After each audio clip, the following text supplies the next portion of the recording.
Hello everyone. Today we will be learning about how to do a wheel bearing on a Mark 1 Focus. This also applies to the Mark 2 Focus for the most part. This is specific information about rear caliper equipped focuses. Foci maybe. I don't know the plural. Rear calipers came on, rear discs came on the SVT for sure, because I have an SVT. I believe they come on the upgraded sport models of Mark 1 Focuses. Your Haynes manual does not cover rear disc brakes. It only covers rear drum brakes. So here's the general process. Lift the car up, pull the wheel off. We can start with the caliper so we can get this disc free so we can get the hub off. There's a 13mm nut here and a 13mm nut here. This will free up the caliper, let you slip it off. To be honest, I'm not sure if there's supposed to be positive locking clips or anything on the rear caliper. Mine has a clip on the front pad, not on the rear pad. But either way, you can slip this caliper off. It should slip off pretty easily. Either way, the clips should retain the pad into the caliper. Make sure you don't drop the pads as you're pulling this caliper off. I found it helpful to slip a pry bar in here and pry against the caliper bracket. Our caliper is now free. We have access to the disc. It can slip out, so you don't have to pull this caliper bracket off. Pull the disc off. Now you have access to the hub. Now, depending on if the hub has been replaced or not, it may look like this, where we have a conical inner race with a double row ball bearing. These are awesome. If you're ordering a new hub and you haven't bought it yet, get one of these, because you don't require the snap ring. The factory hub has a snap ring sitting below the ABS tone ring, and it is a bear to get out. You will have to pull the ABS tone ring before grabbing the snap ring. And you'll likely have to pry out this ABS tone ring seat so that you can even get a pair of snap ring pliers on that snap ring. Otherwise, just buy a new snap ring. It's a lot easier. Another reason that this is a better design is because all of the bearing preload that we need goes straight onto the inner race, and this retains the whole bearing. We don't need a snap ring, period.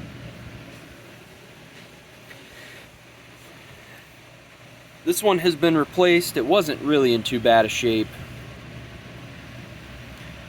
This one popped right off. Now, there's several methods for getting these bearings off. On the driver's side of my car, it had the factory style wheel bearing. This is a tapered roller bearing inner race from the spindle side, and I opted to cut this bearing.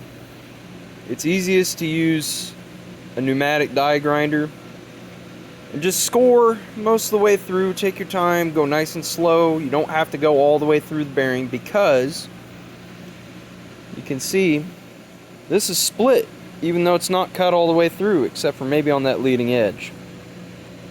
You can take a chisel, even a punch, seat it against this notch, give it a pop with a hammer, and it'll split the bearing. Now it's free to pull off. Don't use an angle grinder unless you have a really small disc, because you'll probably just end up cutting into the back of your spindle. So, now we have the bearing off. We can take a little bit of Scotch-Brite clean up the spindle. Apply a little bit of high temperature grease. I find that helps.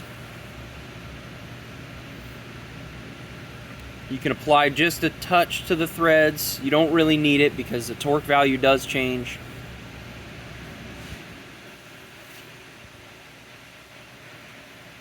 Now we can get, actually first we need to torque it. You're going to need a big torque wrench for this 30mm nut. We torque to 175 foot-pounds. Yes, 175. It is a lot of torque.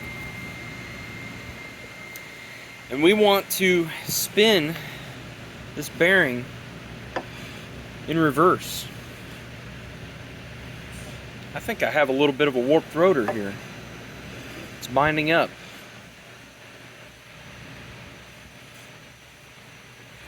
Anyways, we want to spin this rotor opposite the direction that we're applying torque in. So on the passenger side here, we're going to rotate to the rear of the car. On the driver's side, we can rotate to the front of the car. 175 foot-pounds. Now we can grease up just the inner lip of this disc, just so we don't get corrosion, the disc seizing to the hub. We can now deal with the ratcheting caliper. Excuse me. Disc brakes came equipped on SVT model Focuses. They also, I believe, came on the upgraded versions of the base Focus, as well as the Mark II Focus. We have a lever that is pulled by the parking brake down against this spring tension. What we can do is slip this spring off. I found it easiest to grab it with a pair of duckbill pliers and bend that spring tab up so that the spring can simply just slip off. It's a fairly ductile spring. Unless it's really old, it might have hardened, but mine was fairly ductile. It bent pretty easy. Once that's out of the way, you can see our piston in here has a little bit of a notch. These notches engage with the bottom of the brake pad. If you don't have them lined up, you will wear your brake pad at an angle, like the previous owner did on the other side. Now I have to get new brake pads. If that notch is lined up,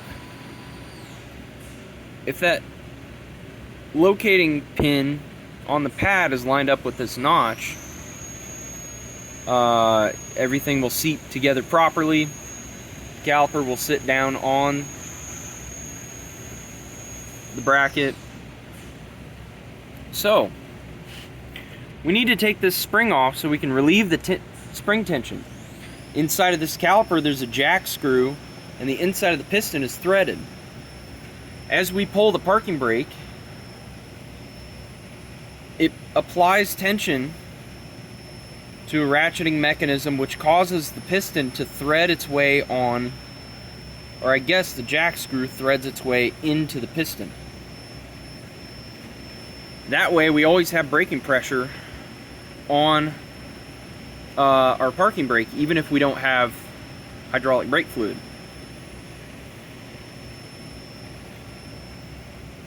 You can take a pair of vice grips.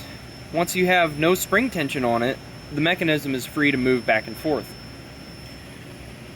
It'll still be a little bit stiff because of the residual braking pressure, just atmospheric brake line pressure.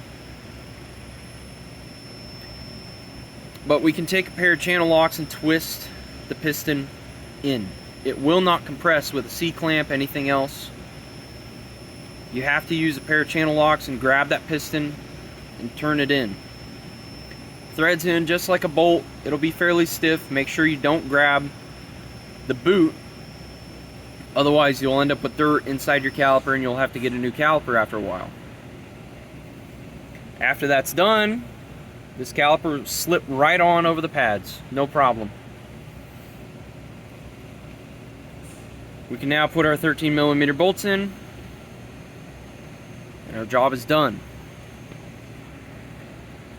Hopefully that helps. Thanks for watching.